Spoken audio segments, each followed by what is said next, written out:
Hey y'all, iRick's Guy here, and if you're trying to figure out how to take a screenshot with iPhone XR, this is how to do it. So there's a button on the right, and there's an up and down button on the left. So what you're going to want to do at the same time is push the plus button on the left and the button on the right. You got to do it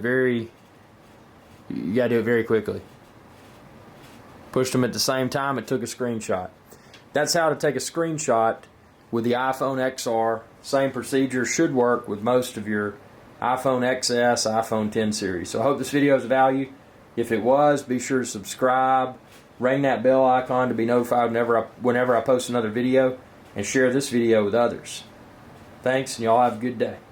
Hey y'all, iRick's Guy here. Thanks again for your viewership. Be sure to subscribe to my channel if you haven't already, and ring that bell icon to be notified whenever I post another video.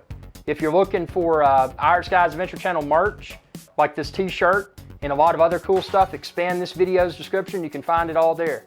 Y'all have a good day.